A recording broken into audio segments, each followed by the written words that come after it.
Repeat Psalm 112 with me today, because hidden inside this psalm is a sentence about your house, your finances, and your future that most believers have read, but never truly received. Wealth and riches shall be in his house. Those words are in your Bible, and before this message ends, you will speak them over your own home, not as an empty phrase, not as background noise, but with a clear understanding of what Psalm 112 is declaring.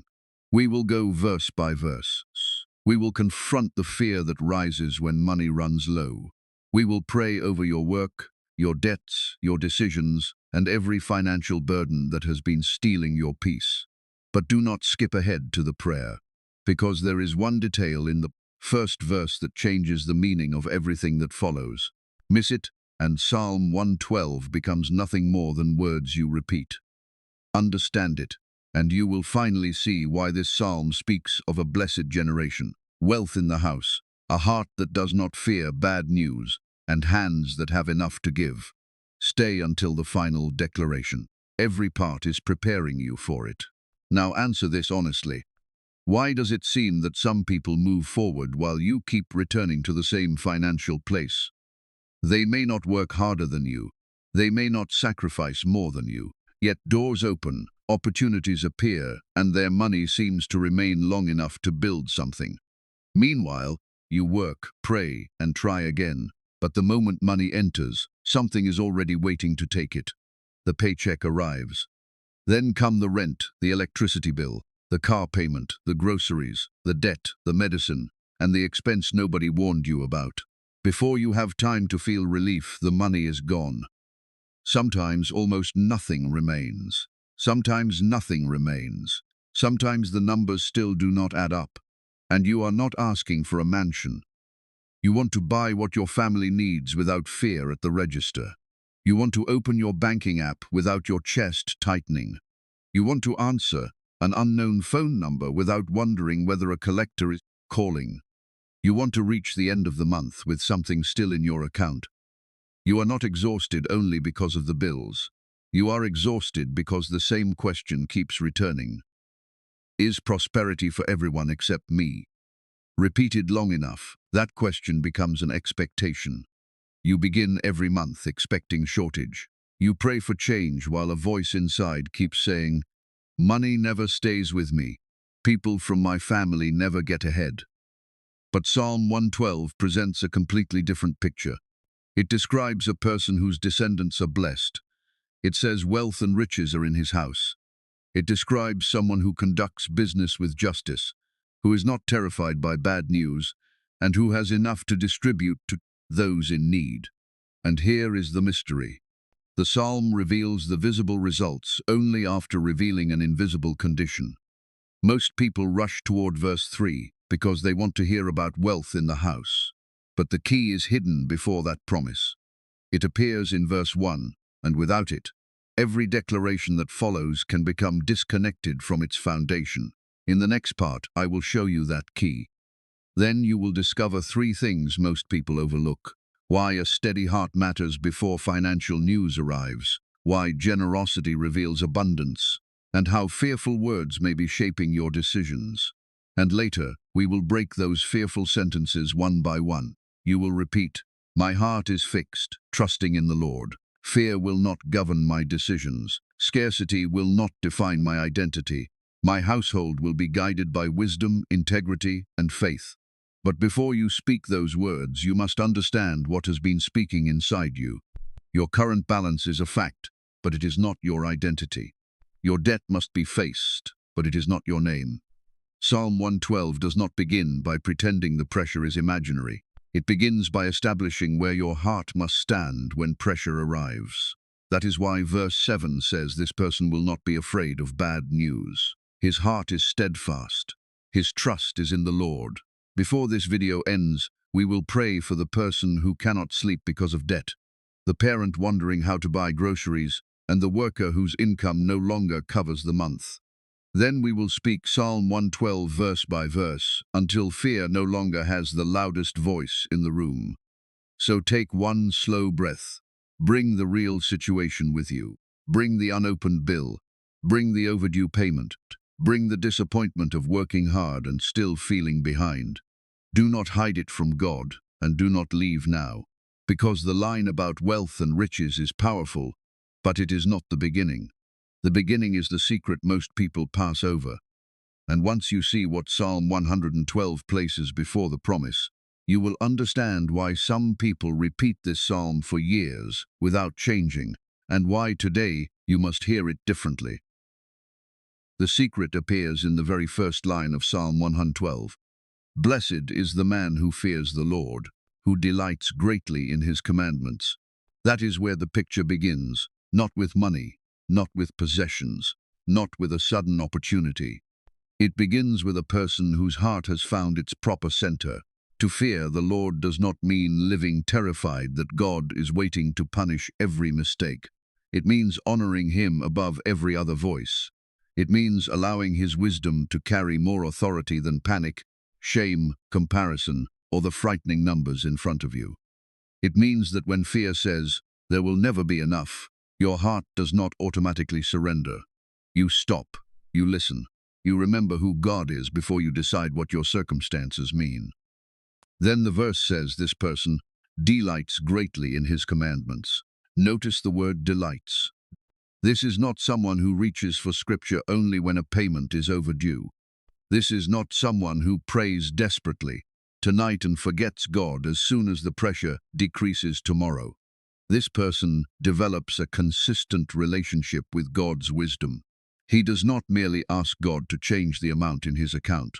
He allows God to change the heart, habits, priorities, and decisions connected to that account. That is the foundation most people rush past. They want the promise of verse 3 without the posture of verse 1. They want wealth in the house, but they do not want to examine what fear, disorder, dishonesty, impatience, or impulsive decisions have been doing inside that house. They want relief without alignment. They want God to bless the next step while refusing to ask whether the next step is wise. Psalm 112 will not separate the blessing from the person being shaped to carry it. And now look at what comes next. Verses 2 and 3 say, "His descendants will be mighty on earth. The generation of the upright will be blessed. Wealth and riches will be in his house, and his righteousness endures forever." Stop there. Read those words again in your heart. Wealth and riches will be in his house. The Bible does not hide the language. It does not apologize for it. It places wealth and riches inside a larger picture, a blessed generation, an upright life, and righteousness that endures. This is not only about one person escaping one difficult month. The vision reaches into the household and into the generation that follows. It is a picture of something changing so deeply that children no longer have to inherit the same fear, the same confusion, and the same destructive sentences about money. Think about what may have been spoken in your home when you were young. Money is always a problem. We can never afford anything. Rich people cannot be trusted.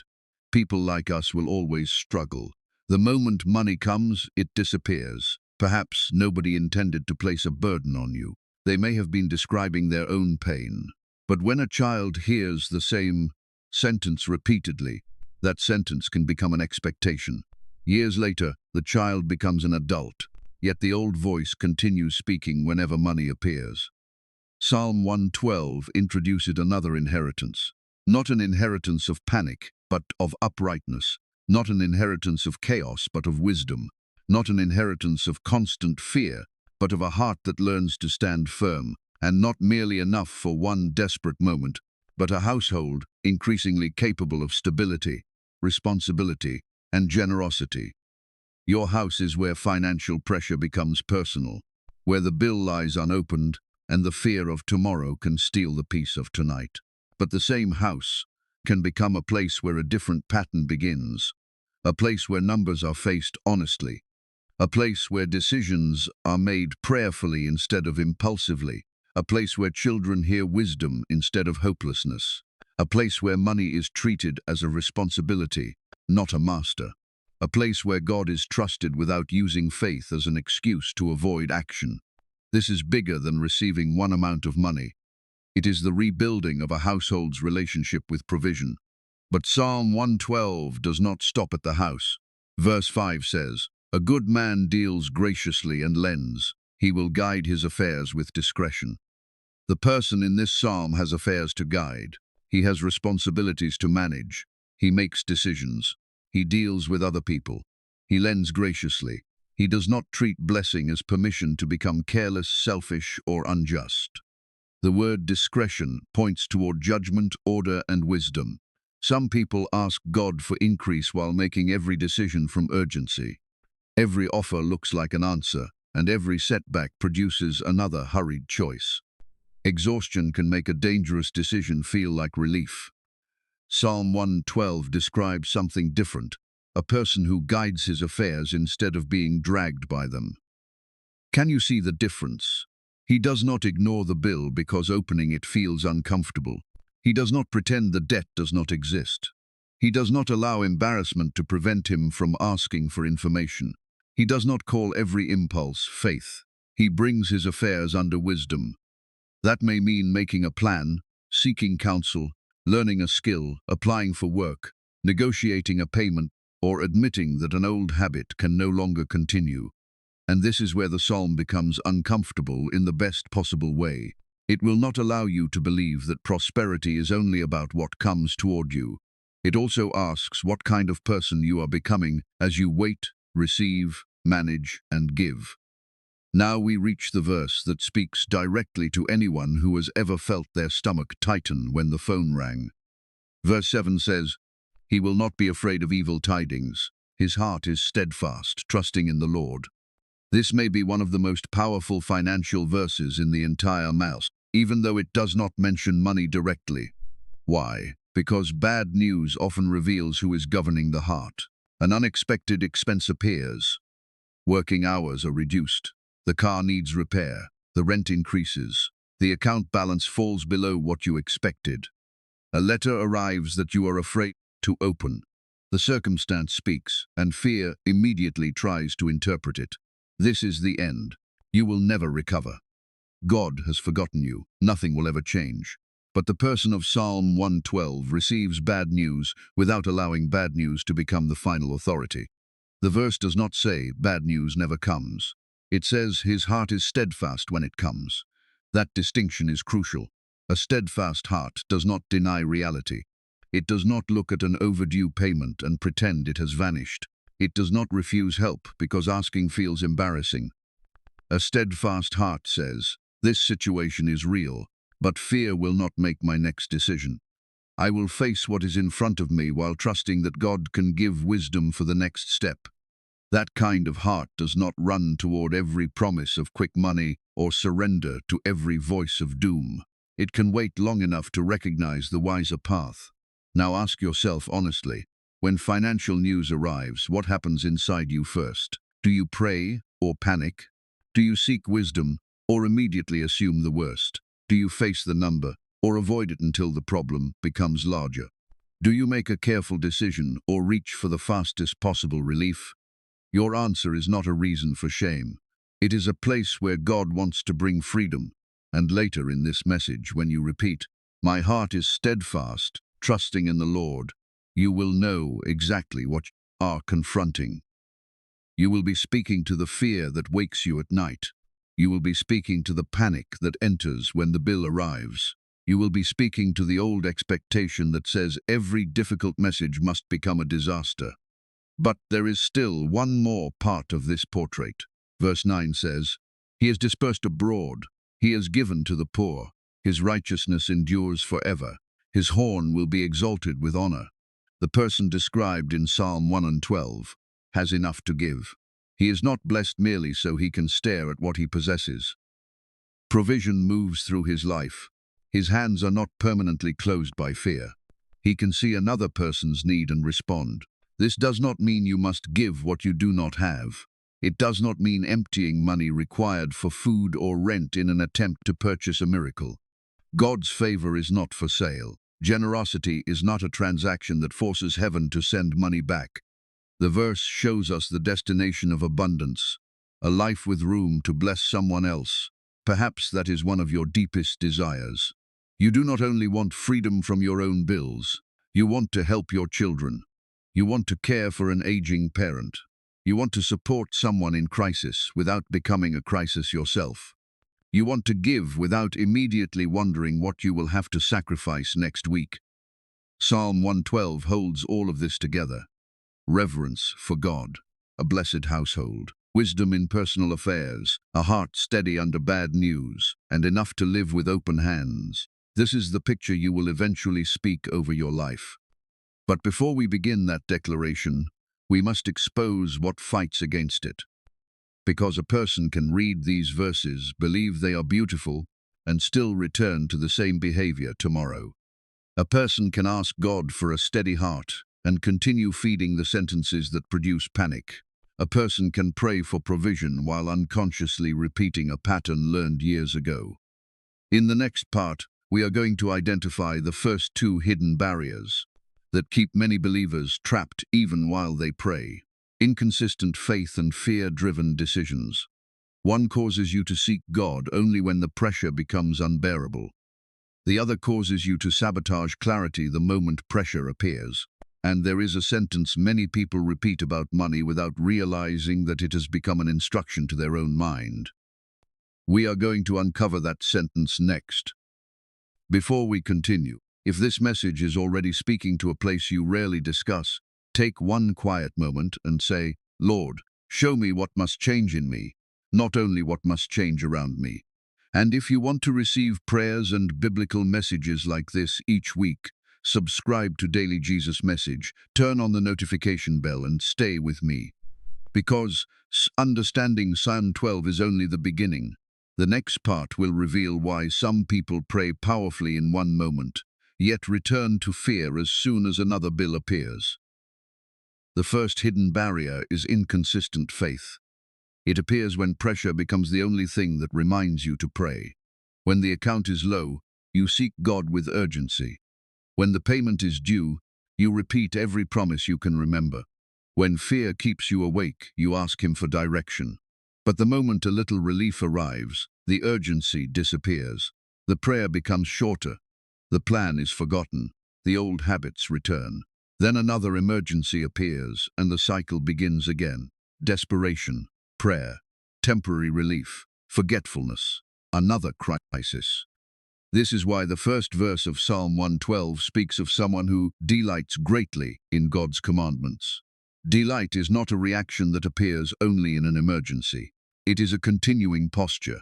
The person described in this psalm does not trust God only when the numbers are frightening.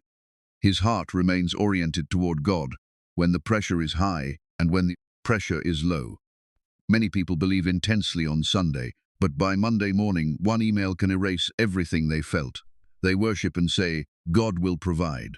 Then the rent notice arrives, and they say, there is no way out. They pray, Lord, guide my steps. Then an opportunity appears, and fear says, do not try. You will only fail again. They declare, my heart trusts in the Lord. Then the balance falls, and panic begins making decisions before prayer has a chance to speak. This does not mean their faith is false. It means their faith has not yet become steady in the exact place where fear has been rehearsed for years. And what is rehearsed repeatedly becomes easier to believe. If you have repeated, there is never enough, for 10 years, one prayer will not instantly erase every habit built around that sentence. The prayer matters, the word matters, but the old expectation must be confronted consistently. Your heart must learn a new response, not for one emotional moment, but every time the old fear returns. That is why the words of Psalm 112 are not meant to be spoken once and forgotten. They are meant to reveal the person God is forming you to become. A person who honors Him. A person who guides affairs with wisdom. A person whose heart remains steady when bad news comes. A person whose hands can eventually open in generosity. Now we come to the second hidden barrier. It is more difficult to recognize because it often disguises itself as caution. It is the fear of receiving, the fear of changing, and the fear of carrying something you have never carried before. You can ask God for a new opportunity and still be frightened when it appears. You can pray for more responsibility and still retreat when responsibility knocks. You can ask for financial stability while continuing to make choices that recreate instability, because instability is what feels familiar. Familiar pain can feel safer than unfamiliar possibility. You know how to survive the cycle you already understand. You know how to move one payment, delay another, stretch the groceries, and apologize again. But building, saving, planning, negotiating, applying, learning, and saying no may require a version of you that has not been practiced yet. So when a door appears, fear begins asking questions. What if I am not qualified? What if I make the wrong decision? What if people criticize me? What if I try again and lose again? What if I receive something good and cannot keep it? Sometimes the person does not reject the opportunity openly. Instead, they delay until the opportunity passes. They research but never act. They wait for a perfect sign. They find one small reason the door may not be right, then use that reason to avoid the larger fear underneath. At other times, the opportunity is not external. It is a clear instruction within their own household. Open the statement. Cancel the expense. Ask the question. Make the appointment. Apply for the position. Begin the course. Have the difficult conversation. But fear says, not today. And not today, repeated long enough, becomes another year. This is why Psalm 112:7 is so important. His heart is steadfast, trusting in the Lord. A steadfast heart does not mean a person never feels afraid. It means fear is no longer allowed to make the final decision. The heart feels the uncertainty, but still asks for wisdom. The heart sees the risk, but does not automatically assume failure.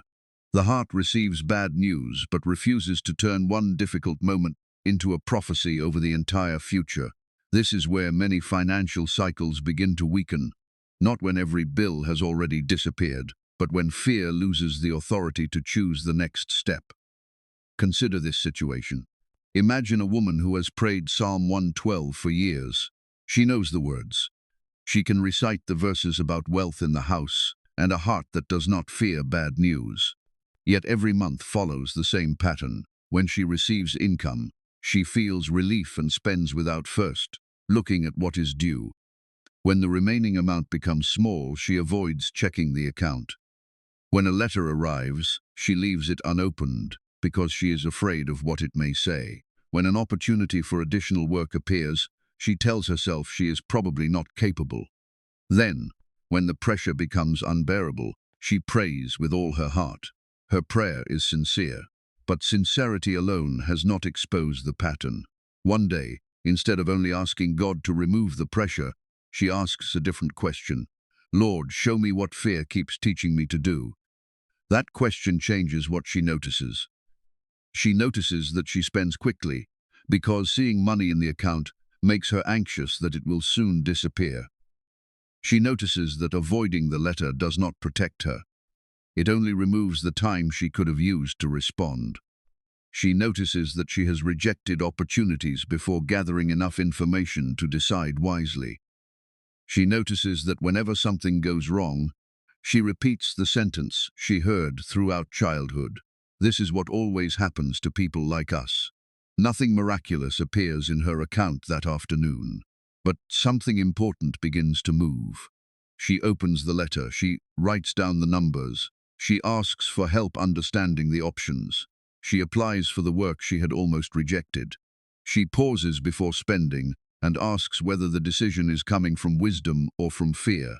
The first change is not the amount of money.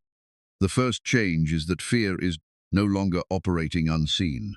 And once a pattern can be seen, it can be confronted. Perhaps your pattern looks different. Maybe you give money away immediately because keeping it makes you feel guilty. Maybe you buy something whenever stress becomes overwhelming because the purchase gives you a few minutes of relief.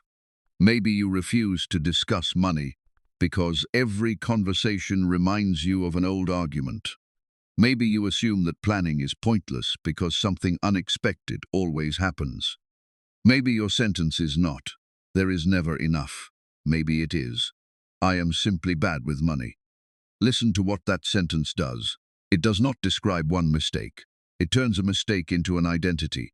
If you say, I made a decision I need to correct, there is a next step. But if you say, I am bad with money, the mind hears a final verdict. It stops looking for growth because the identity has already been decided. That is the kind of sentence we are going to confront in this journey, not with denial, not by pretending every difficulty will vanish overnight, but by bringing the hidden language of fear into the light and placing it beside the truth of God's word. There is a digital faith-based program called Money Script that was created to help people examine the sentences they repeatedly tell themselves about money and begin replacing unhelpful, inherited patterns with more intentional language and habits. The link is in the description and in the pinned comment. Do not leave this message now. You can look at it after the video. First, stay with me, because the next truth in Psalm 112 reveals what must happen when bad news tries to awaken the old financial fear again. Now return to the words of the psalm. His heart is steadfast, trusting in the Lord. This is not passive. A steadfast heart does not sit still while responsibilities collapse around it. It moves, but it moves from a different center. It can pray and make the call. It can trust God and examine the account. It can believe for provision and create a plan. It can expect help without refusing the work required for the next step. The difference is not whether the person takes action. The difference is who is giving the instruction.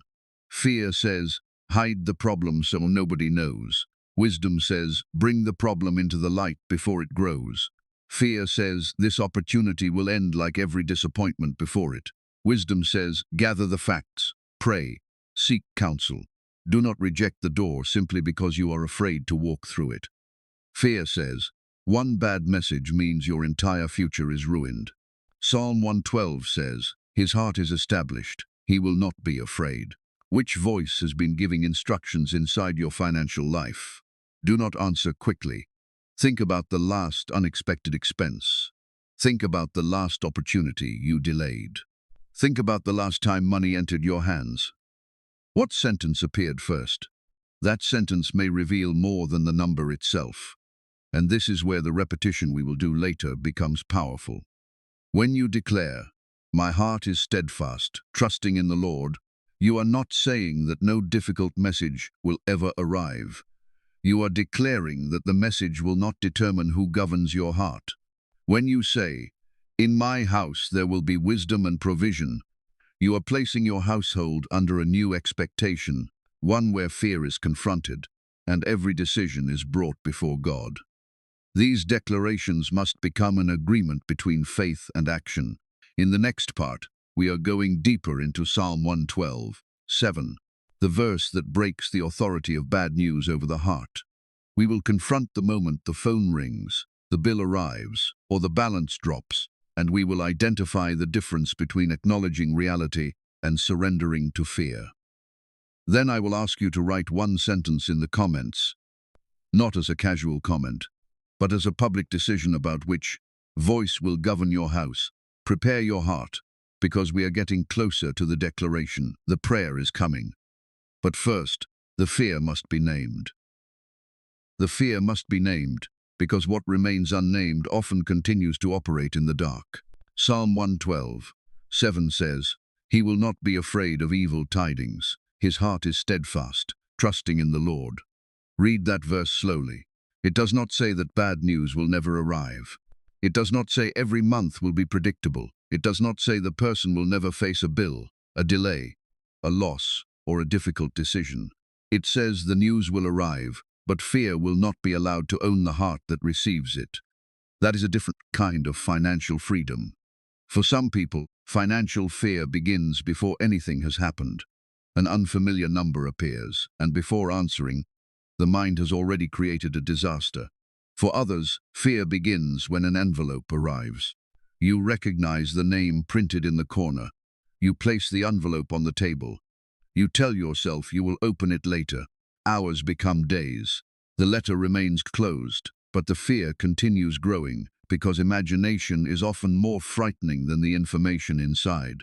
For someone else, fear begins with the banking application. You avoid looking until another payment leaves and the situation becomes harder to understand. This is the power bad news attempts to claim. It tries to govern you before you even know what is true. It tries to turn uncertainty into certainty. You will not recover. There will not be enough. Another disaster is coming. You are alone. Nothing you do will matter. But Psalm 112 describes a heart that has learned to answer before panic takes control. My heart is steadfast. I trust in the Lord. That is not a sentence of denial. It is a declaration of authority. The bill may be real, but it does not become your master. The debt may require action, but it does not become your identity. The account may be low, but the number does not possess the right to tell you that God has abandoned you. The opportunity may feel uncertain, but fear does not get to reject it before wisdom has examined it. The heart of Psalm 112 does not say, "There is no problem." It says, "The problem will not decide who I become while I face it." And that is where the breaking of the cycle begins. Think about the last time financial pressure entered your home. Maybe you became silent. Maybe you became angry with the people closest to you. Maybe you spent money to feel temporary relief. Maybe you blamed yourself for every decision you had ever made. Maybe you prayed, but even while praying, your mind continued repeating the worst possible outcome. The fear did not remain inside your thoughts. It entered your voice. It changed the way you spoke to your spouse. It reduced your patience with your children. It followed you into work. It kept your body awake after the house became quiet. This is why the promise of a steadfast heart matters so much. You are not only asking God to change an external number, you are asking Him to remove the throne from fear, so that fear can no longer govern everything connected to that number. Some people have lived under financial anxiety for so long that peace feels irresponsible. They believe that if they stop worrying, they will stop caring. They believe anxiety is what keeps the family safe. They believe replaying the problem all night is the same as preparing for it. But worry and wisdom are not the same thing. Worry circles the same fear without producing a clear next step. Wisdom looks honestly at what is true and asks what can be done. Worry says, everything is collapsing. Wisdom asks, what is the first responsibility in front of me? Worry demands that you solve the entire future tonight. Wisdom asks you to take the next faithful step today. Worry imagines every door closing. Wisdom remains attentive enough to recognize the one door that is still open. The steadfast heart is not inactive. It is simply no longer frantic. It has learned that panic is not proof of responsibility, and peace is not proof of carelessness. You can acknowledge the debt and still pray with hope. You can create a plan without worshipping the plan. You can experience a setback without naming it as your future. This is the kind of heart Psalm 112 places before you. Now listen to verse 8. His heart is established, he will not be afraid, until he sees his desire upon his enemies. The verse repeats the condition of the heart because God knows how quickly fear tries to return. Steadfast, established, trusting, not afraid. These are not descriptions of a person who has never suffered. They are descriptions of a person whose suffering no longer controls the center of the soul. And what are the enemies you are facing today? Perhaps it is not a person. Perhaps the enemy is the debt that has followed you from one year into another. Perhaps it is the belief that your family will always struggle. Perhaps it is the shame that prevents you from seeking guidance. Perhaps it is the habit of spending whenever pain becomes too heavy. Perhaps it is the voice that tells you not to apply, not to begin, not to ask, and not to hope.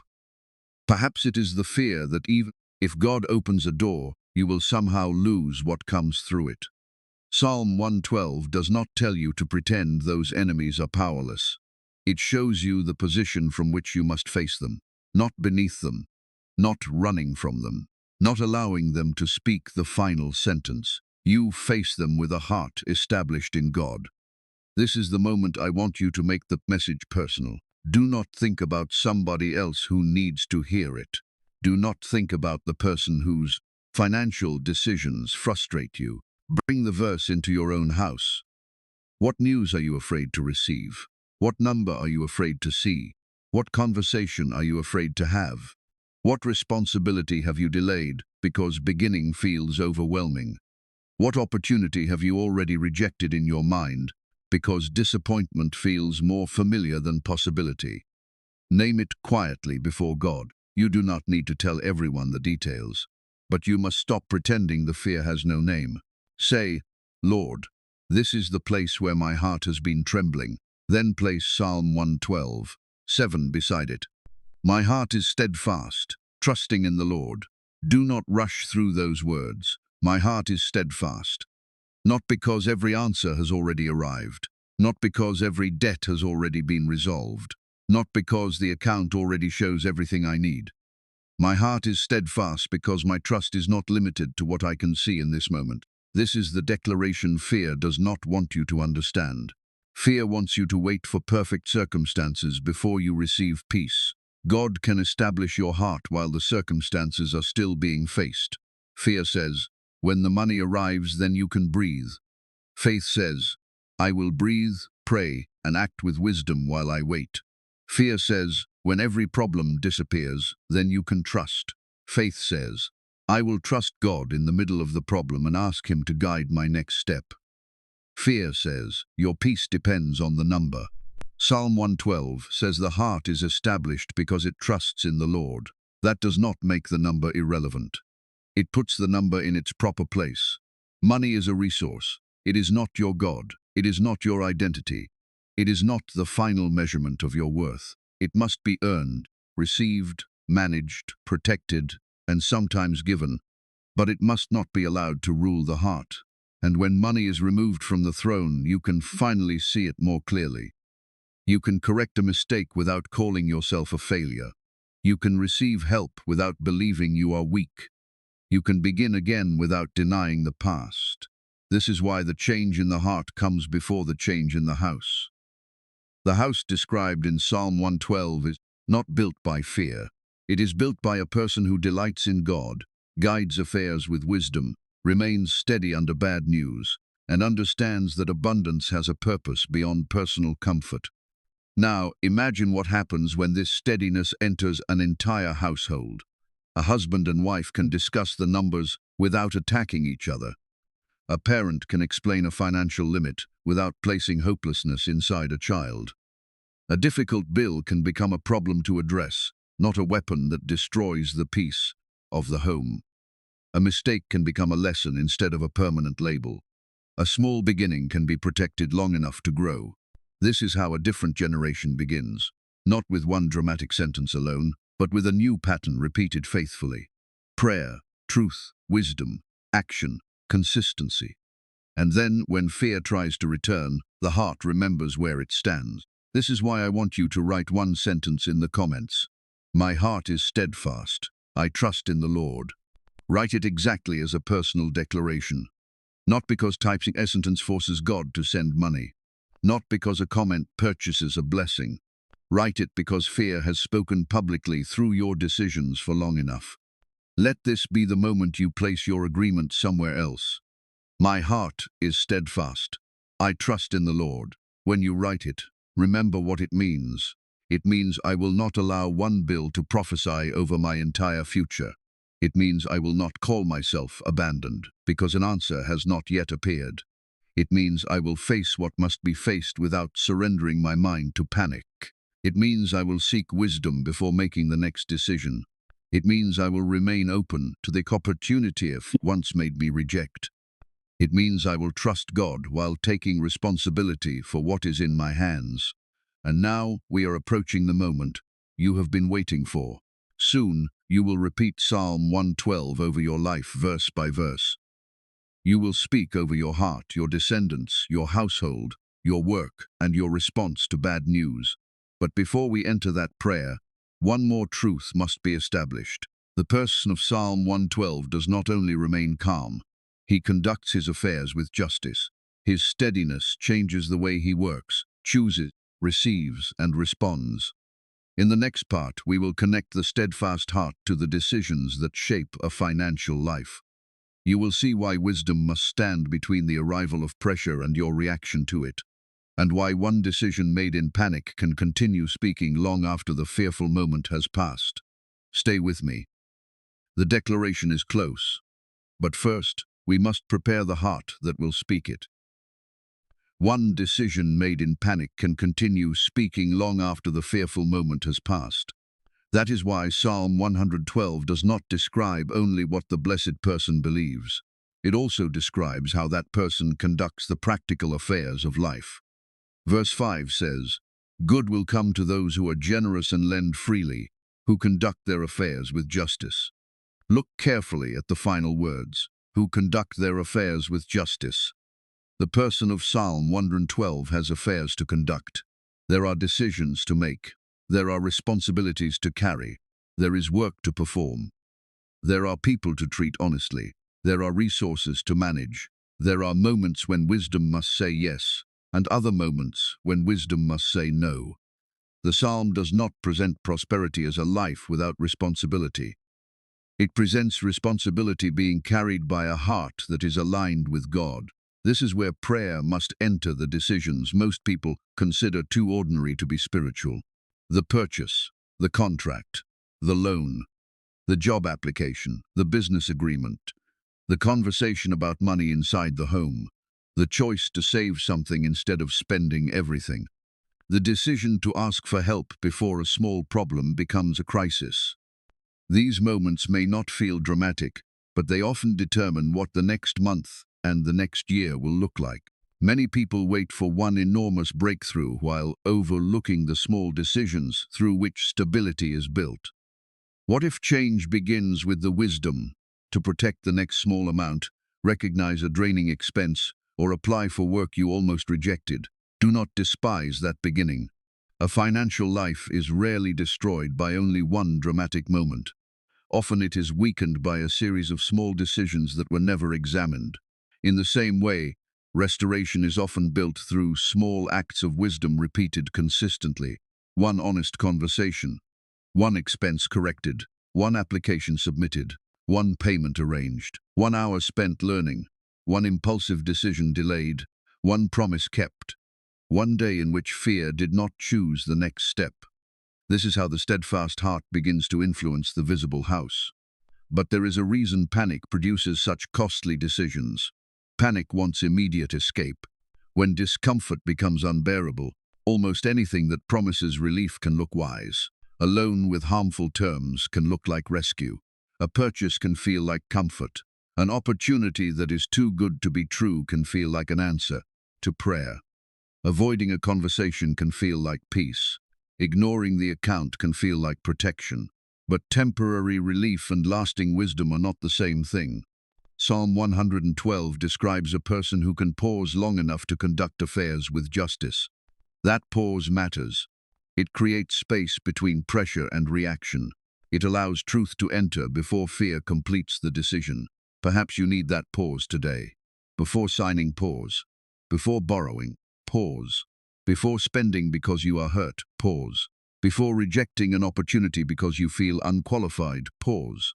Before assuming the worst, pause. Ask, Lord, what is true here?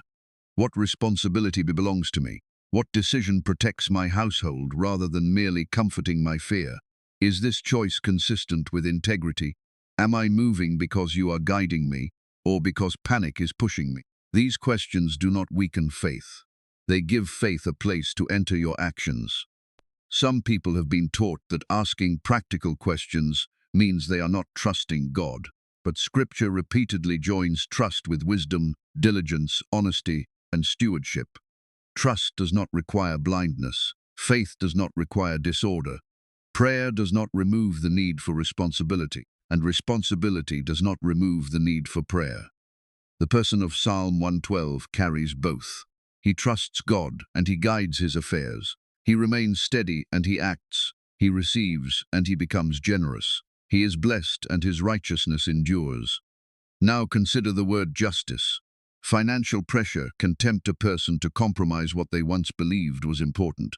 The lie seems small. The dishonest promise seems necessary. The obligation to another person feels easier to ignore. The temptation says, when you are stable again, you can return to integrity. But the life described in Psalm 112 does not build provision by abandoning righteousness. The blessing and the integrity belong in the same portrait. It matters in work, in business, in what you promise, in how you treat others. and in what you choose when nobody is watching. The quickest path is not always the path God is blessing. Sometimes the open door is a test of character, not an answer to prayer. Sometimes the amount offered is large, but the cost to your peace, integrity, or family is larger. Sometimes saying no protects the future you have been asking God to build, and sometimes saying yes requires courage, because the opportunity is honest, but fear has convinced you that you are incapable. This is why the heart must be established before the decision arrives. If you wait until pressure is at its highest to decide what you believe, panic will try to write the answer. But if your heart has already settled this truth, I will trust God, act with integrity, and seek wisdom, then the decision meets a person who knows where they stand. That does not make every choice easy. It makes the foundation clear. Now bring your work before God. Perhaps your income no longer meets the household's needs. Perhaps your hours were reduced, your applications receive silence, your business is struggling, or you have an idea but are afraid to begin. Do not separate that part of your life from prayer. The God you worship is also the God from whom you can ask for wisdom in work. Ask Him what skill must be developed, what door deserves attention, and what habit is wasting time or resources.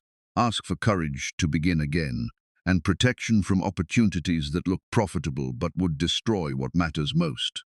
This is not a small prayer. Work is not only where income is produced. It is where character is tested, abilities are developed, and opportunities are recognized. You may be asking for a new door while refusing to prepare for the one already in front of you. Do not let fear interpret every delay as rejection.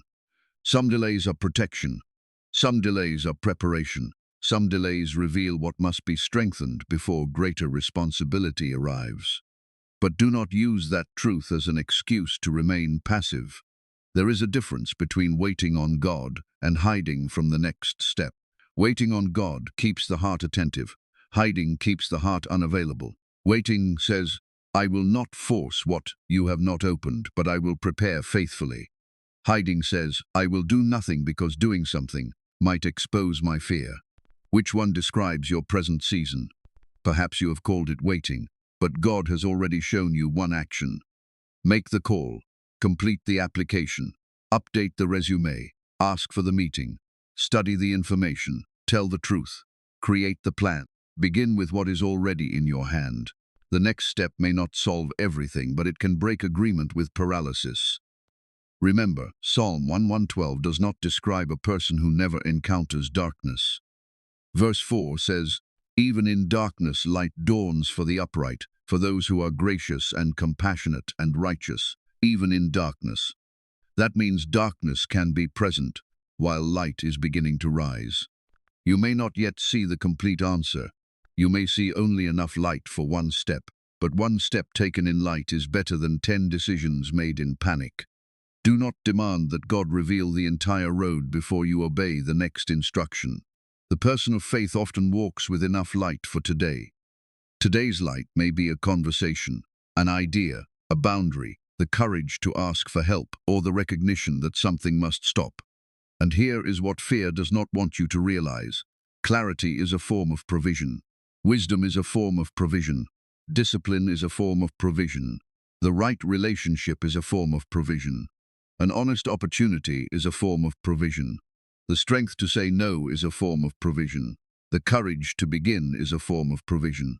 Do not look only for provision in one form and overlook the answer arriving in another. The money you need matters. The bill is real. The responsibility must be met.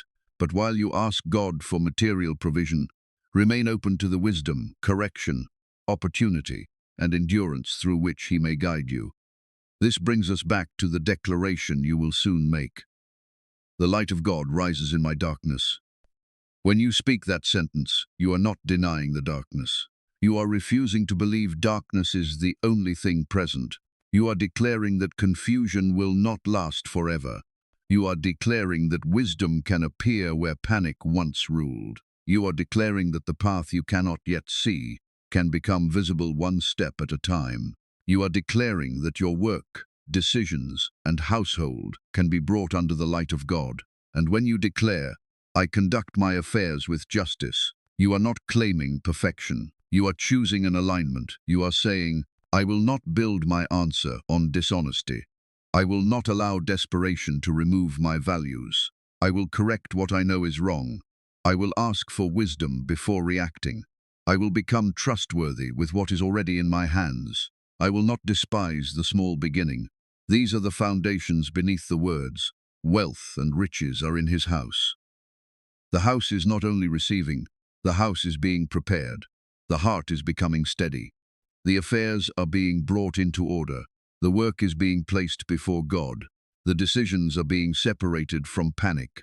The purpose of abundance is becoming clear. Now we are ready to move from understanding into declaration.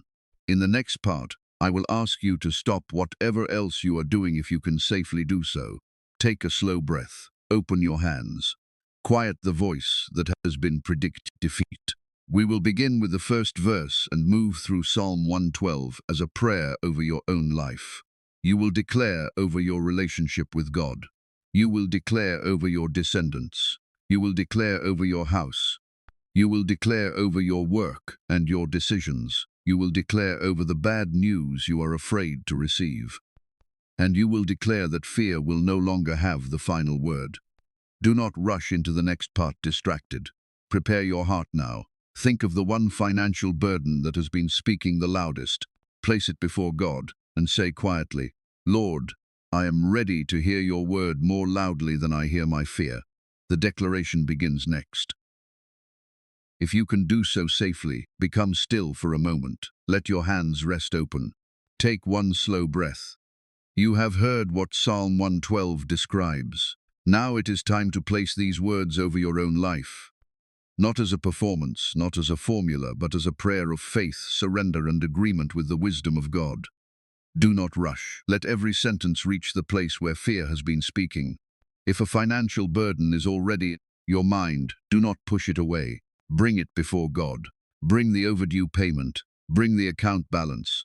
Bring the work that has not produced enough. Bring the opportunity you are afraid to accept. Bring the decision you do not know how to make. And now, repeat after me. Father, I come before you in the name of Jesus. I bring you my heart exactly as it is. I bring you the fear I have hidden. I bring you the pressure I have carried in silence. I bring you every financial burden that has disturbed my sleep and stolen peace from my home. I will not pretend the problem is smaller than it is, but I will not pretend the problem is greater than you. Today I place my trust in you again. Psalm 112:1 says, Blessed is the man who fears the Lord, who delights greatly in his commandments. So I declare over my life, blessed am I as I honor the Lord. My heart belongs to God. Fear will not sit above his wisdom. Panic will not speak more loudly than his word. I choose to delight in the instruction of the Lord, not only when I am desperate or when a bill is due. I will seek his wisdom in seasons of pressure and in seasons of peace. I will invite God into my habits, my priorities, my work, and my decisions. My faith will not appear only in an emergency. My faith will become steadfast. My heart will become consistent. My life will come into alignment with the wisdom of God. Psalm 112:2 says, His descendants will be mighty on earth. The generation of the upright will be blessed. So I declare over my children and over the generations connected to me, the pattern of fear will not pass through me unchanged. The language of hopelessness will not be the inheritance of my family. My children will not have to carry every belief that wounded me. They will hear wisdom in this house. They will see integrity in this house. They will learn that money is a responsibility, not a master. They will learn to pray without running from action and to work without placing their identity in wealth. May the generation after me be stronger, wiser, steadier, and more faithful. Where my family inherited confusion, let wisdom begin. Where my family inherited shame, let truth begin. Where my family inherited constant fear of not having enough, let a new pattern of trust and responsibility begin. I declare that this difficult season will not become the permanent identity of my descendants. The generation of the upright will be blessed.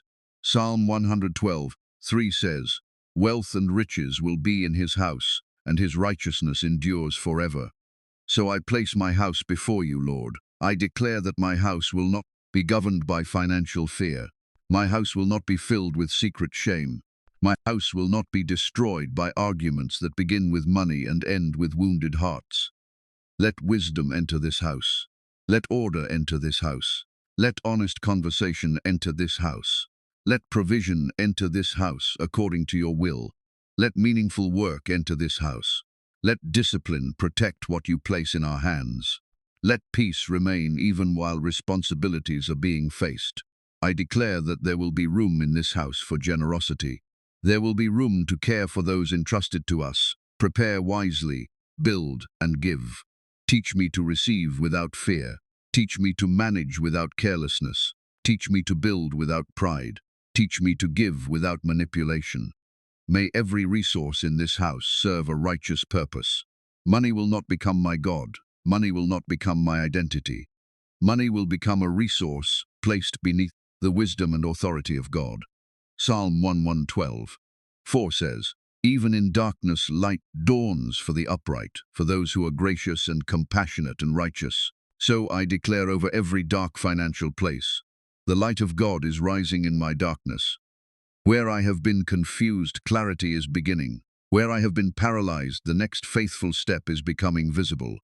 Where I have avoided the truth, courage is rising. Where shame has kept me silent, I will ask for the help and information I need. The darkness will not convince me that no path exists. I may not see the entire road, but God can give me light for the next step. I will not despise a small beginning. I will not reject a simple instruction because I expected a dramatic answer.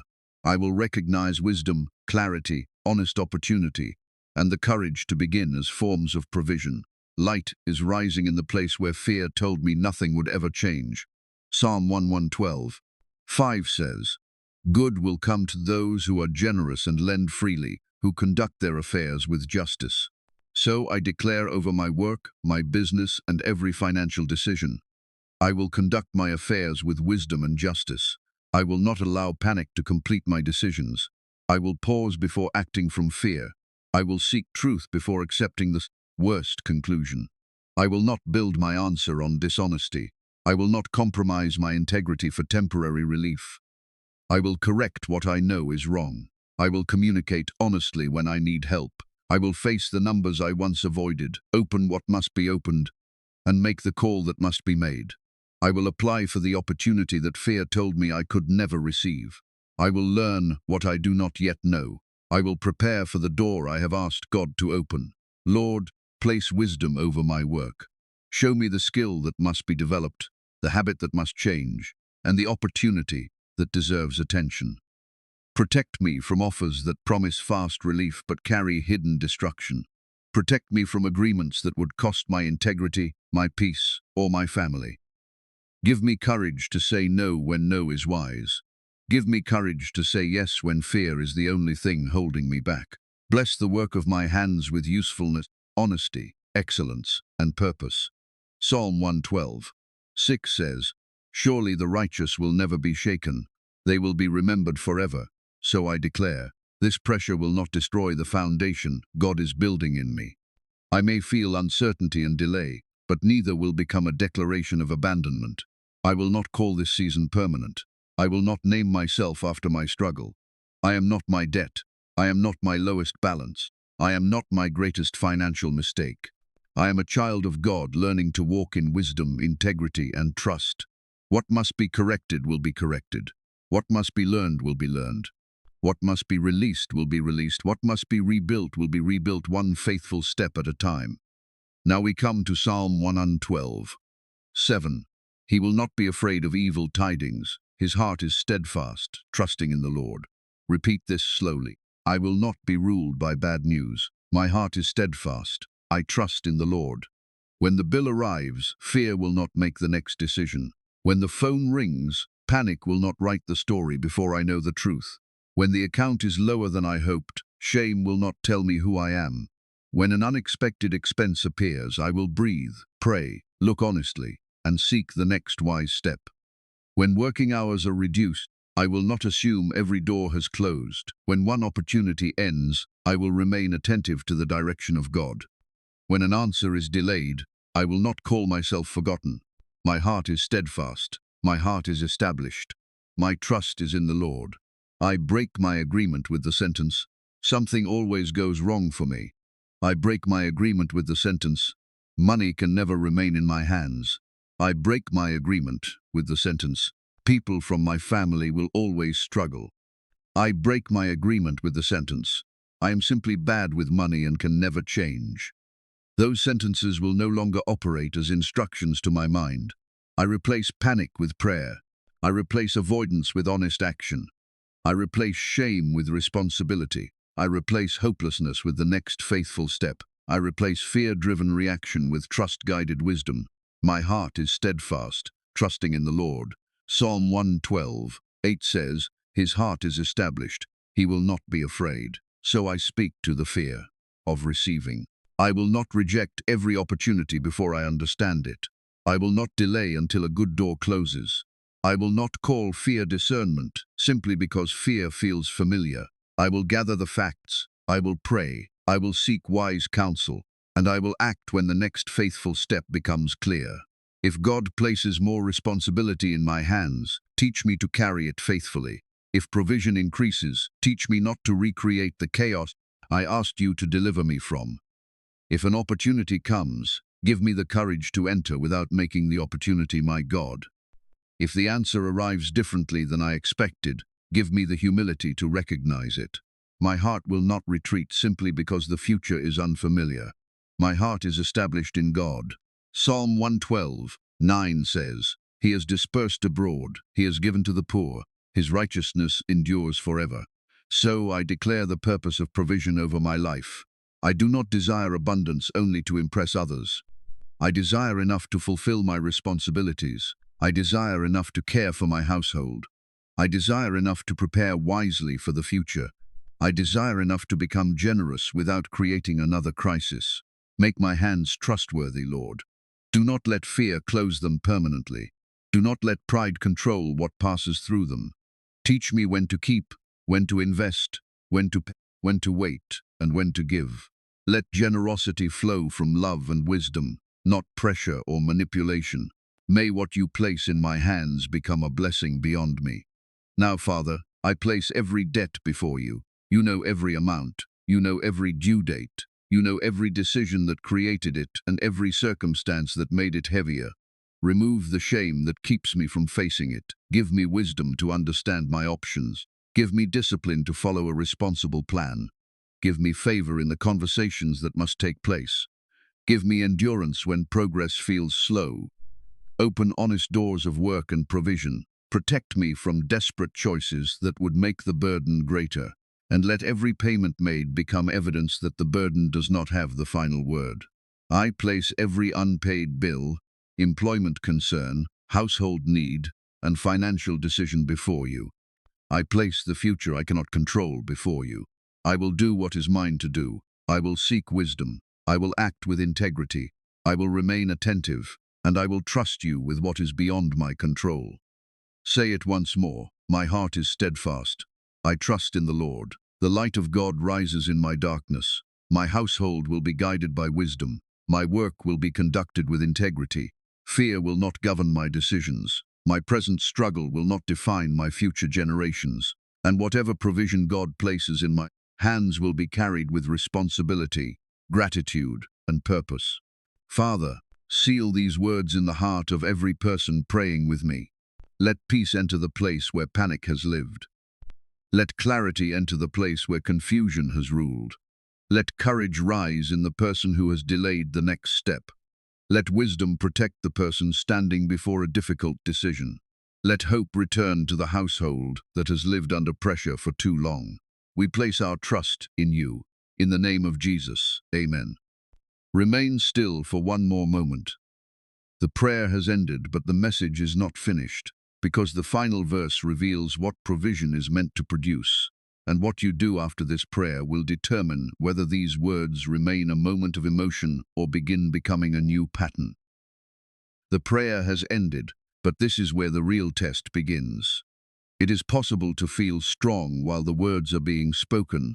then return to the same fear when the screen turns dark and another financial responsibility appears. That is why Psalm 112 does not end with a powerful feeling. It ends with a way of living. Verse 9 says, "He has dispersed abroad, he has given to the poor, his righteousness endures forever." The person described in this psalm does not receive only for himself. Provision has a destination.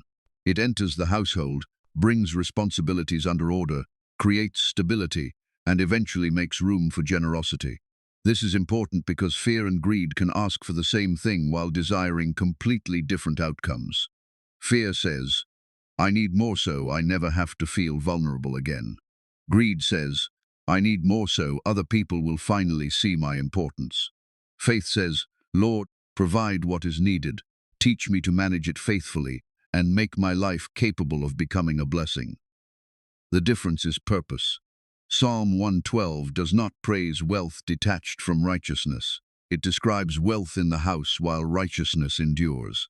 It describes lending with grace, conducting affairs with justice, remaining steady under bad news, and giving to those in need. Every part belongs together. If money increases but fear remains on the throne, the person may still feel poor no matter how much enters the account. If money increases but wisdom does not increase, the same chaos can simply become more expensive. If money increases but integrity disappears, the apparent blessing can carry hidden destruction. If money increases but the heart closes to everyone else, abundance has lost its purpose. This is why the prayer you just spoke included more than a request for money. You prayed for wisdom, you prayed for discipline, you prayed for honest work, you prayed for courage, you prayed for a steadfast heart. You prayed to become trustworthy with whatever God places in your hands. Now those prayers must enter the ordinary moments that follow. The next time you receive money, what will you say? Will you say, "It will disappear anyway," and immediately repeat the old behavior? Will you say, "This is not enough, so there is no reason to plan"? Will you feel temporary relief and forget every responsibility waiting ahead? Or will you pause and ask, "What is the wisest purpose for what is in my hands right now?" That pause can become the beginning of a different pattern, because before money becomes a decision, it often becomes a sentence. The sentence may be spoken aloud, or it may appear silently in the mind. Spend it before something takes it. I deserve relief no matter what tomorrow costs. Planning will not help, I will always be behind. If I say no, people will stop loving me. If I keep money, I am selfish. If I ask for help, I am a failure. Those sentences can become invisible instructions, and until the instruction is recognized, the person may continue obeying it without understanding why the same cycle returns. This is where the optional resource I mentioned earlier may be useful. MoneyScript is a digital faith-based money mindset program designed to help people identify the sentences they repeatedly tell themselves about money, examine patterns shaped by family history or past experiences, and practice more intentional language and habits. It may help you notice beliefs that influence spending, receiving, planning, or financial conversations, then give you a structure for reflecting on them. God is the source of wisdom and lasting transformation. This program is only a tool and does not replace prayer, responsible stewardship, or professional financial advice. It does not guarantee income or any financial result. If the idea speaks to what you are recognizing in yourself, you can review it after this video and decide whether it is appropriate for you. The link is in the description and in the pinned comment. For now, stay with me, because we must identify what your most repeated money sentence is protecting you from. Ask yourself, what does my sentence allow me to avoid? If the sentence is, "Planning never works," perhaps it protects you from seeing decisions you regret. If the sentence is, "I am bad with money," perhaps it protects you from trying to learn and risking another mistake. If the sentence is, "People like us never prosper," perhaps it protects you from the disappointment of trying something unfamiliar. If the sentence is, "I must help everyone," perhaps it protects you from the fear that setting a boundary will cause rejection. If the sentence is, "I cannot look at the account," perhaps It protects you from shame for a few hours while making the problem heavier tomorrow. The sentence survives because it offers something. It may offer temporary comfort. It may offer an excuse not to act. It may offer a familiar identity. It may offer protection from disappointment. But what protects you from discomfort today can also imprison you in the same cycle tomorrow. This is why simply shouting a positive sentence is not enough. The old sentence must be understood. Where did it begin? What fear does it serve? What behavior does it produce? What truth from Psalm 112 confronts it? And what action would demonstrate that you no longer agree with it? Suppose your sentence is, "Money never stays with me." You could replace it with, "I am learning to give every dollar a responsible purpose before I spend it." Notice the difference. The new sentence does not promise that no expense will appear. It does not deny the past. It gives the mind a new instruction connected to an action. Suppose your sentence is, "I will always be in debt." You could replace it with, "My debt is real, but it is not my identity. I can face it, seek wisdom, and take one responsible step at a time." Suppose your sentence is, "I am not qualified for better work." You could replace it with, "I may not be ready for every opportunity, but I can learn, prepare, and apply for the next honest door." Suppose your sentence is, "If I cannot solve everything now, nothing I do matters." Replace it with, "One faithful decision today can begin changing what tomorrow looks like." These are not magical phrases. They are new instructions. They create room for responsibility where shame once produced paralysis. They create room for learning where identity once felt final. They create room for patience where urgency once produced costly choices. And they create room for faith to become visible through action. Now return to Psalm 112:9. He has given to the poor. Generosity also requires an honest examination of language. Some people hear a message about giving and immediately feel guilt. They have been taught that saying no is selfish, even when saying yes would leave their own children without what they need. They give under pressure, then feel resentment.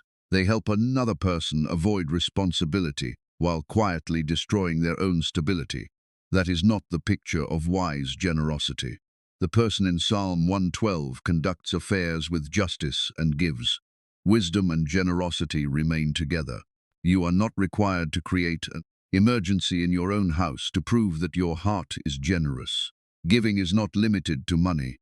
You can give time, you can give attention, you can share knowledge, you can help someone complete a task, you can prepare a meal, you can offer encouragement to a person whose hope is disappearing. You can connect someone with an opportunity. And when you have financial room to give responsibly, you can do so with freedom rather than fear. The purpose is not to force God into a transaction. The purpose is to become a person through whom compassion can move. This is why the final verse is not a small detail. It reveals that biblical prosperity cannot be measured only by what a person keeps. It is also revealed by what the person is free to release. Fear says, "Close your hands. If you release anything, nothing will remain." Wisdom says, "Know your responsibilities, recognize your limits, and remain open to the needs around you." Greed says, "Everything is for you." Faith says, "Everything belongs beneath the purpose of God." Now look back at the journey of Psalm 112. It begins with delight in God.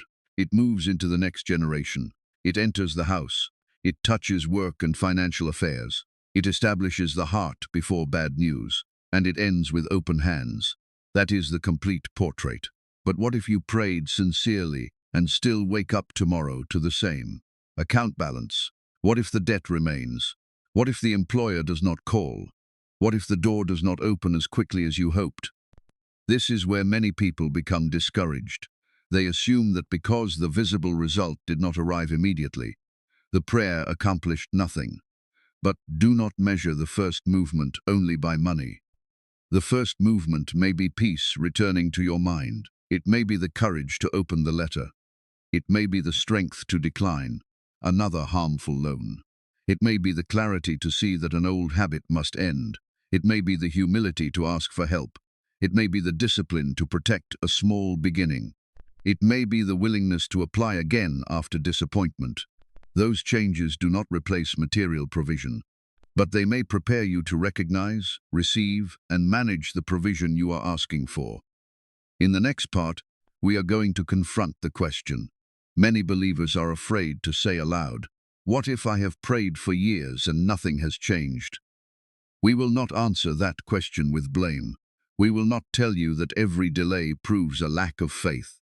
We will examine what change may look like before the visible breakthrough arrives, how to continue when the emotion of this prayer fades, and how to recognize the next faithful step without pretending that waiting is easy. Stay with me. The prayer was not the end of the journey. It was the moment the next step became possible. What if you have prayed for years and nothing seems to have changed? What if you have repeated the promises, believed as sincerely as you knew how, and still wake up to the same pressure? The debt is still there. The income is still not enough. The application still has no answer. The business is still struggling. The unexpected expenses still arrive. And when somebody tells you simply to have more faith, the words do not comfort you. They make you wonder whether the delay is your fault. Listen carefully. Every delayed answer is not proof that you have failed God. Every difficult season is not evidence that your faith is false. Every financial struggle is not a punishment. And you should not carry the additional burden of believing that God is withholding help because you did not pray perfectly enough. Psalm 112 does not describe a person who never walks through darkness. It says, "Even in darkness light dawns for the upright." The darkness is acknowledged. The waiting is acknowledged. The bad news is acknowledged. But none of them receives the final word. Sometimes the first evidence of change is not the removal of the situation. It is the discovery that the situation no longer has the same power over your heart. Yesterday, opening the account caused panic. Today, you open it, breathe, and look honestly. Yesterday, one bill convinced you that the entire future was ruined. Today, you ask what can be paid, what must be discussed, and what the next responsible step is. Yesterday, rejection made you stop trying. Today, you allow yourself to grieve, then prepare another application. The number may not have changed yet, but the person facing the number is beginning to change. Do not dismiss that movement. The enemy of your progress wants you to believe that anything short of an immediate financial miracle is nothing. If the full amount does not appear, you conclude that no answer has begun. If every debt is not removed, you conclude that the prayer was empty.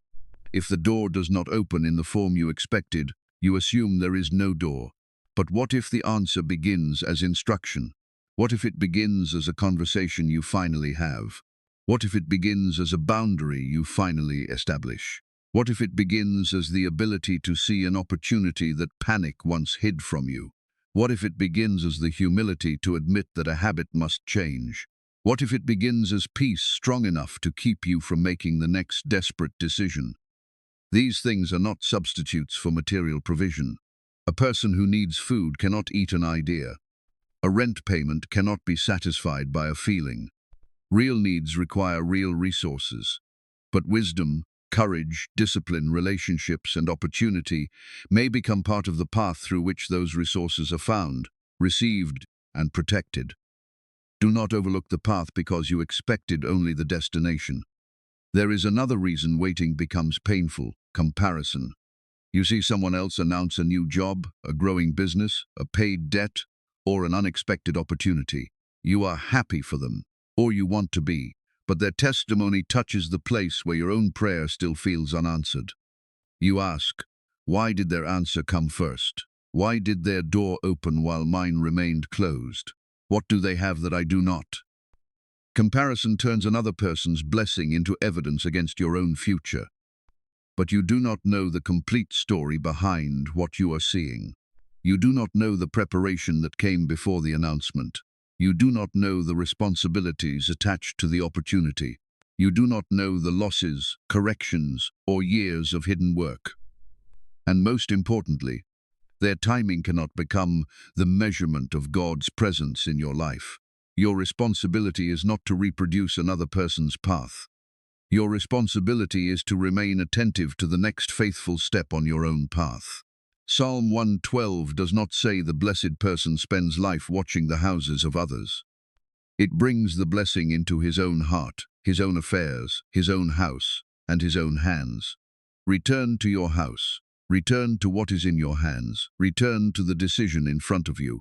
You may not control how quickly the complete answer arrives, but there are places where you can respond today. You can decide whether fear will make the next decision. You can decide whether an old sentence will remain unquestioned. You can decide whether shame will keep the problem hidden. You can decide whether you will prepare while you wait. You can decide whether disappointment will become permanent paralysis. This is not an attempt to control God. It is an act of stewardship over your response. Perhaps you are thinking, but I already tried to be responsible and something still went wrong. That may be true. Responsible people can still lose work. Careful people can still face medical expenses. Honest businesses can still enter difficult seasons. Families can make wise plans and still encounter circumstances they could not predict. Wisdom is not a guarantee that hardship will never touch you. It is a way of walking through hardship without allowing hardship to destroy every part of you. The steadfast heart does not say, "Because I acted wisely, nothing painful can happen." It says, "Even when something painful happens, I will continue seeking truth, wisdom, help, and the direction of God." This is why Psalm 112:7 does not promise the absence of evil tidings. It promises a heart capable of receiving them without surrendering its foundation. Maybe the prayer you need today is not, "Lord, prove that nothing difficult will happen." Maybe it is, "Lord, establish my heart so deeply that difficulty cannot make fear my master again." That prayer does not lower your expectation. It strengthens the person who must carry the answer. And there is another truth you must hear. Waiting does not mean doing nothing. There is a kind of waiting that is faithful. It prepares, it studies, it listens, it corrects, it keeps showing up. It does not force a closed door, but it does not sleep beside an open one. Then there is a kind of waiting that is actually fear-wearing spiritual language. It says, "I am waiting on God," when God has already shown the next responsible action. It asks for another sign because the first instruction felt uncomfortable. It keeps praying about the conversation that must be held. It asks for provision while refusing to examine what is already being spent. It asks for opportunity while refusing to prepare. It calls avoidance patience. Which kind of waiting has been present in your life? Do not answer with shame. Answer with honesty. If God has not yet shown you the next step, remain attentive without condemning yourself. But if you already know the next step and fear has delayed it, this may be the moment to move. The step may be small. Small does not mean meaningless. Opening the letter is a step. Writing down every debt is a step. Canceling one unnecessary expense is a step. Asking about a payment arrangement is a step. Updating your resume is a step. Completing one lesson is a step. Discussing the household budget without blame is a step. Setting one healthy boundary is a step. Saving a small amount instead of saying it is too little to matter is a step. The power of a step is not always in its immediate size. It is in the direction of agreement. Every fear-driven decision strengthens the old pattern. Every faithful decision begins practicing a new one. This is why you should not wait until you feel completely fearless. Courage is not the absence of fear. Courage is the decision that fear will not receive the final vote. You may make the call with a trembling voice. You may open the account while your chest still feels tight. You may apply while part of you expects rejection. You may begin the conversation without knowing how it will end. The presence of fear does not mean the action lacks faith. Sometimes faith looks like obedience while fear is still losing its grip. Now consider the words you spoke in the prayer. "My heart is steadfast. I trust in the Lord." That declaration must become visible somewhere. If your heart is steadfast, what will you do differently when the next bill arrives? If you trust in the Lord, what truth will you refuse to abandon when an answer is delayed? If light is rising in darkness, what information must you be willing to see? If your affairs are being guided with wisdom, what impulsive decision must be paused? If your household is entering a different pattern, what sentence must no longer be spoken over it? Faith becomes powerful when it leaves the mouth and enters the next decision. This does not mean you earn God's help by performing perfectly. It means the prayer is beginning to shape the life of the person who prayed it. And when you fail, do not turn one mistake into another identity. You may repeat an old habit. You may avoid something again. You may make a decision you regret. Do not say, "Nothing has changed. I will always be this way." Stop. Tell the truth. Correct what can be corrected. Learn what the moment revealed. Then return to the new pattern. Consistency is not perfection. Consistency is the willingness to return to truth each time the old pattern calls you back. This is especially important for anyone carrying debt. Debt can make slow progress feel invisible. You make a payment, but the remaining number is still large. You reduce an expense, but another cost appears. You work more, but the interest continues. You begin to wonder whether the effort matters. Do not measure progress only by whether the entire burden has disappeared. Measure whether you are facing it more honestly. Measure whether new debt is being avoided where possible. Measure whether you understand more than you understood before. Measure whether the plan is becoming clearer. Measure whether fear is making fewer decisions. Celebrate truth without pretending the work is finished. Hope does not require dishonest optimism. You can say, "This is still difficult and I am still moving." The answer is not complete, and I am not abandoned. The progress is small and it is still progress. I do not see the entire path and I have enough light for the next step. That is a steadfast heart speaking. And for the person who truly has no clear step, who has cut every expense possible, asked for help, applied repeatedly, and still does not know what to do, your pain is not being ignored here. You do not need another voice telling you that every problem can be solved by trying harder. There are seasons when human effort reaches its limit.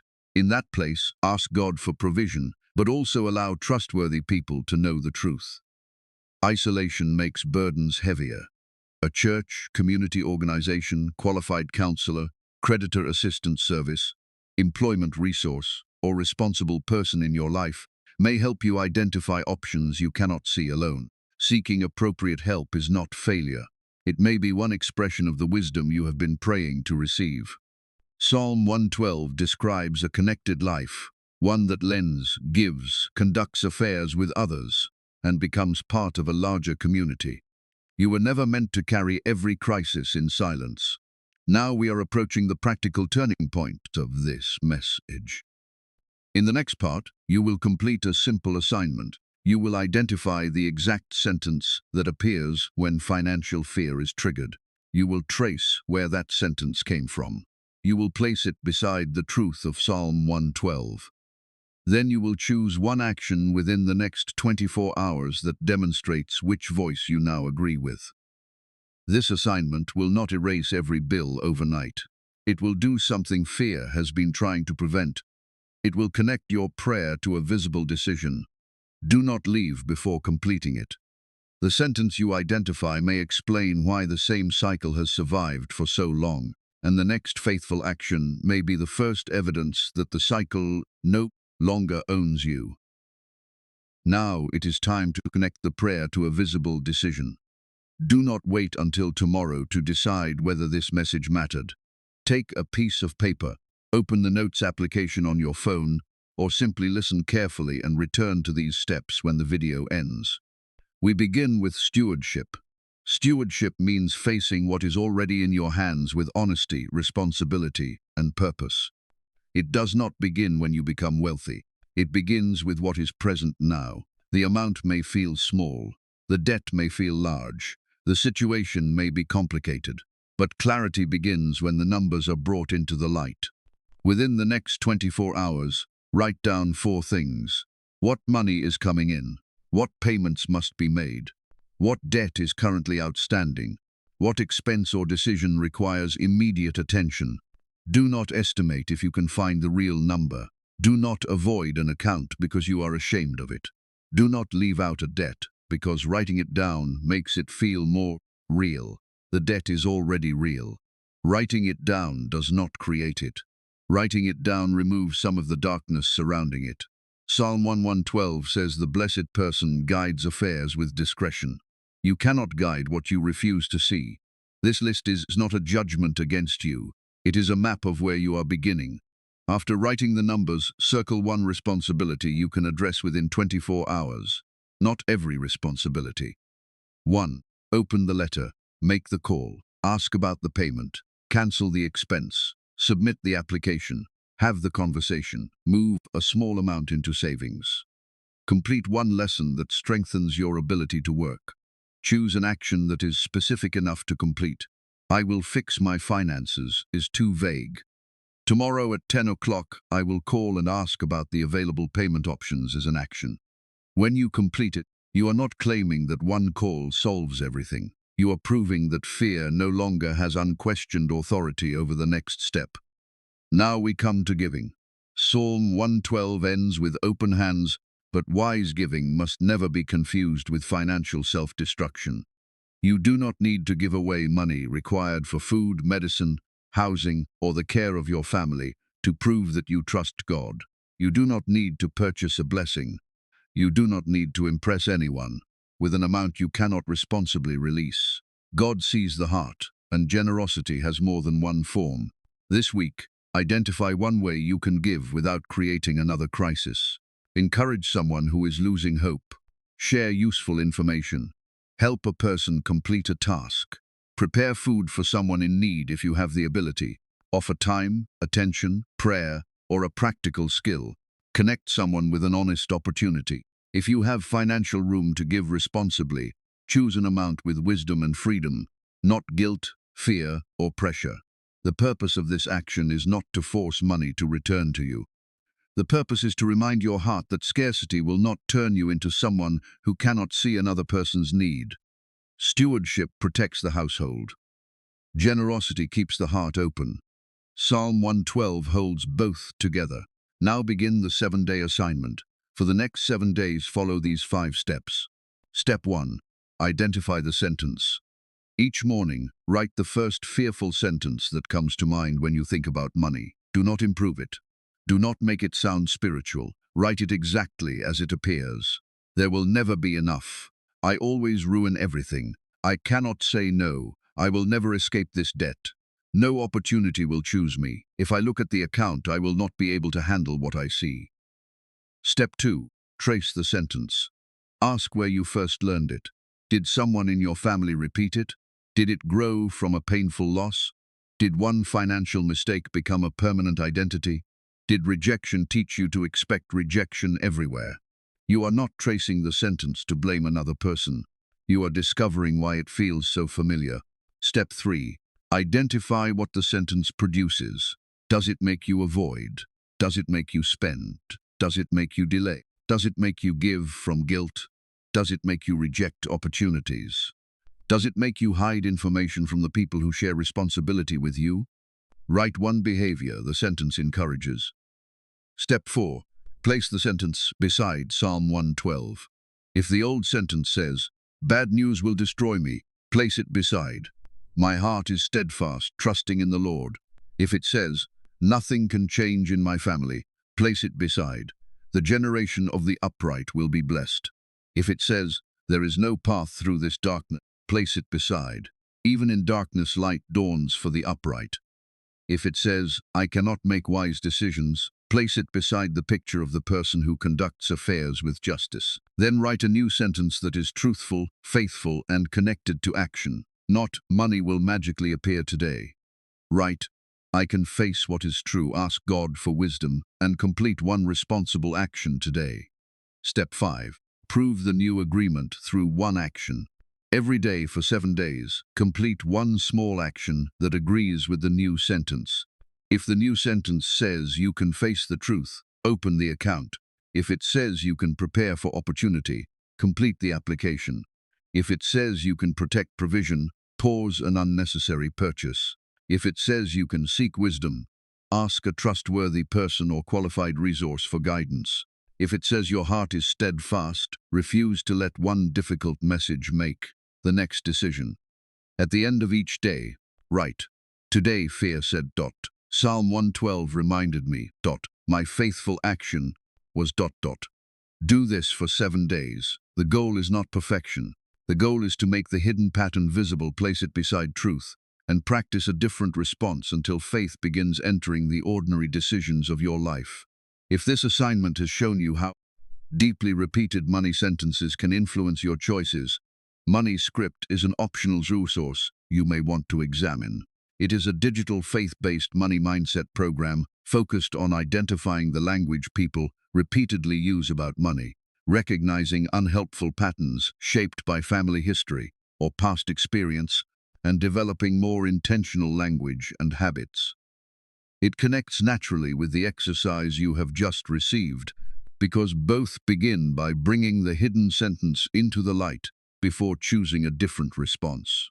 Money Script is not a prayer that forces money to arrive, financial advice, or a guarantee of income or financial results. It does not replace responsible stewardship, appropriate professional guidance, or your relationship with God. God is the source of wisdom, strength, and lasting transformation. The program is only a structured tool that some viewers may find useful. If you want to learn more, the link is in the description and in the pinned comment. There is no pressure to leave the video or make an immediate decision. Finish this message, review the information for yourself afterward, and decide whether it fits your needs. Now return with me to Psalm 112, because your 7-day assignment needs one final commitment before we seal this prayer. The commitment is consistency. Do not complete the exercise once, feel emotional, and then return to the old sentence tomorrow without challenging it. The fearful pattern was not formed in one day. It was strengthened through repetition. Every time the account became low, the sentence returned. Every time an expense appeared, the sentence returned. Every time an opportunity failed, the sentence returned. Every time somebody spoke hopelessly about money, the sentence gained another layer of familiarity. The new pattern must also be practiced, not with forced excitement, with truth, with prayer, with repetition, with action, with the willingness to return after a mistake. There may be a day during this assignment when you repeat the old behavior. You may spend impulsively. You may avoid the account. You may hear bad news and immediately assume the worst. Do not abandon the entire process because of one difficult moment. Write what happened. Name the sentence that appeared. Correct what can be corrected. Then return to the next faithful step. Consistency is not pretending you never fall. Consistency is refusing to build a permanent home in the place where you fell. Psalm 112 begins with someone who continually delights in the instruction of God. The blessing is connected to a life repeatedly brought back into alignment. Bring your spending back into alignment. Bring your work back into alignment. Bring your conversations back into alignment. Bring your response to bad news back into alignment. Bring the language of your household back into alignment. One day at a time, one sentence at a time, one decision at a time. Now think about what could begin changing if you practice this for more than one emotional moment. Imagine recognizing fear before it completes a purchase. Imagine hearing the old family sentence and choosing not to pass it to your children. Imagine receiving bad news, taking a breath, and asking for facts before assuming disaster. Imagine discussing money without blame. Imagine protecting a small amount instead of despising it because it is not yet large. Imagine seeing one faithful payment as movement rather than proof that the remaining debt is impossible. These changes may not create a dramatic story overnight, but repeated over time, they can create a different household. This is where Psalm 112 becomes more than a passage you admire. It becomes a pattern you practice. Reverence for God, wisdom in the house, justice in your affairs, steadiness under bad news, open hands with responsible limits, and a new inheritance for the generation that follows. Before we enter the final prayer, make your commitment now.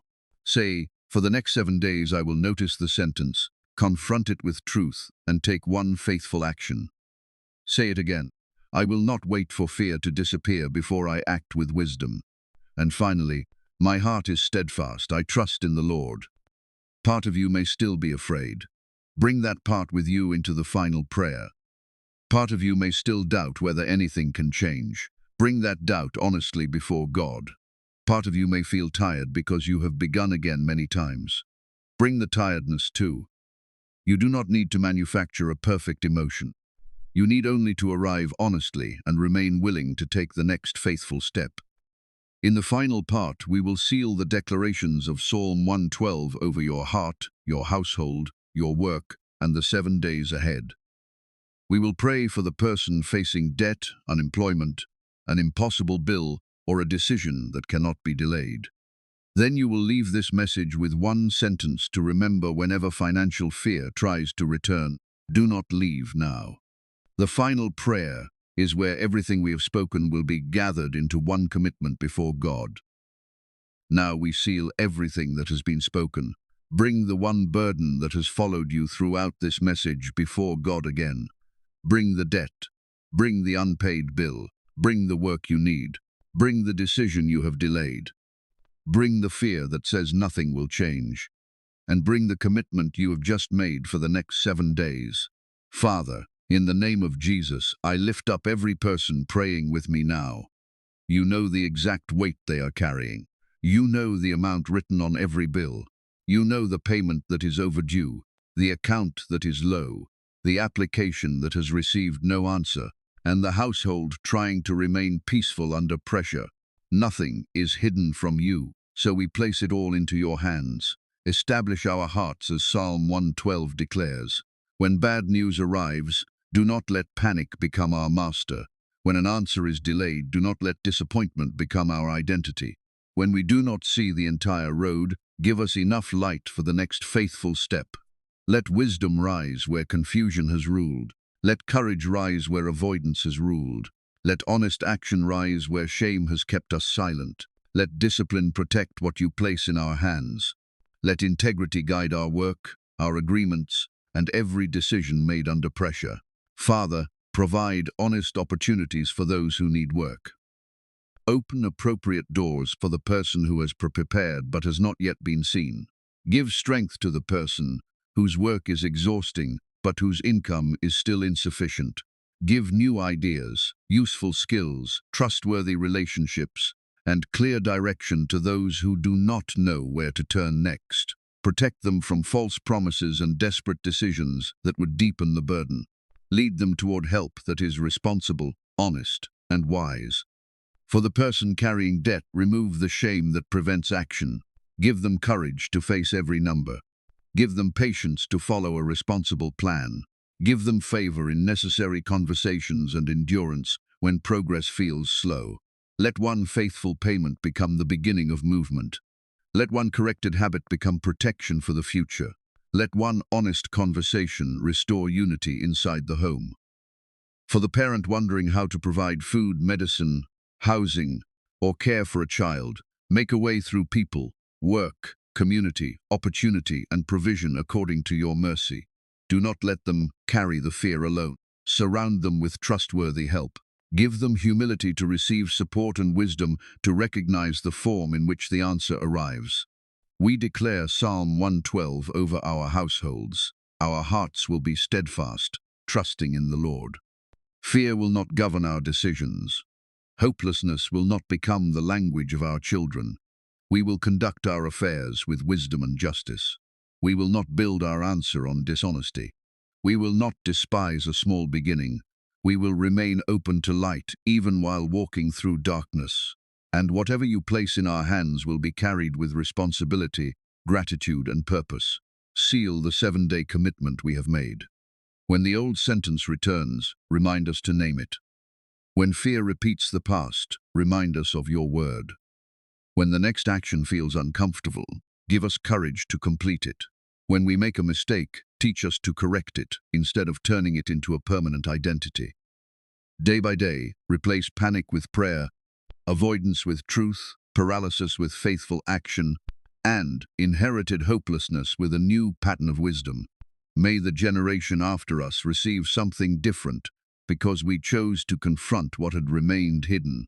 May our homes become places of honest conversation, careful stewardship, meaningful work, peace under pressure, and generosity with wisdom. We do not place our faith in money. We place our faith in you. We do not ask wealth to tell us who we are. Our identity belongs to you. We ask for provision so responsibilities can be fulfilled, households can be cared for, and our lives can become a blessing beyond ourselves. Let your will guide every desire. Let your wisdom govern every opportunity. Let your peace guard every heart. We receive the truth of Psalm 112. Even in darkness, light rises.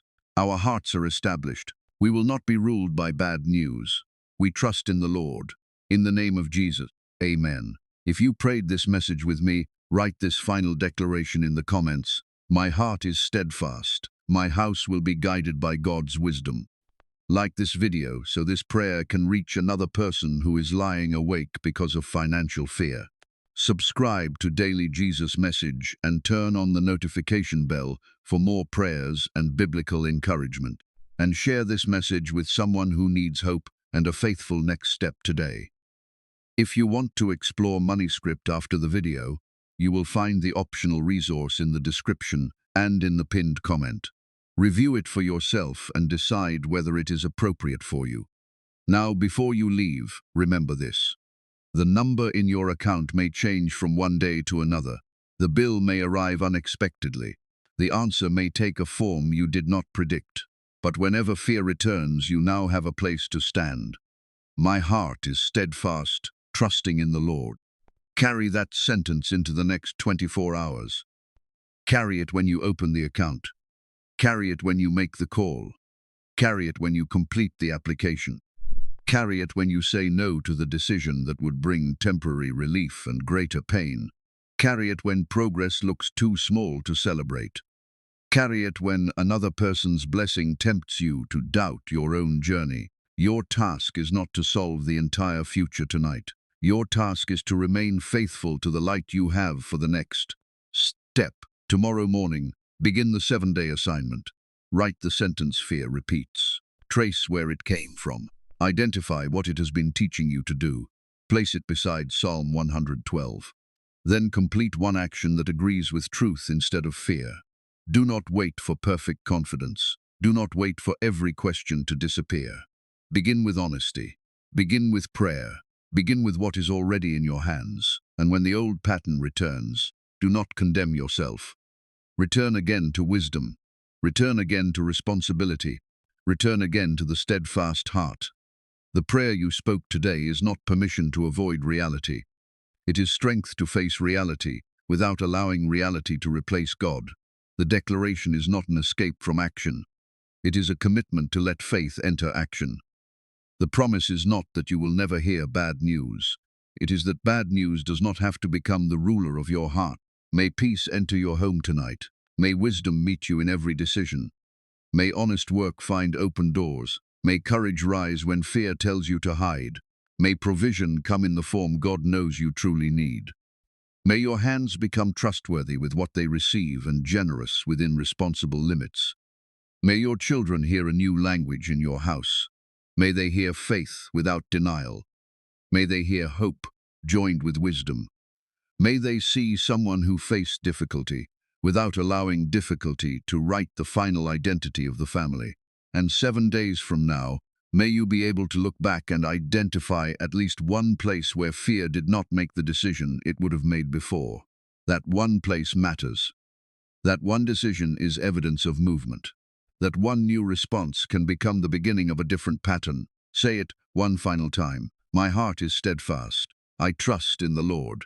Light rises even in darkness. My household will be guided by wisdom. Fear will not have the final word. Walk in peace.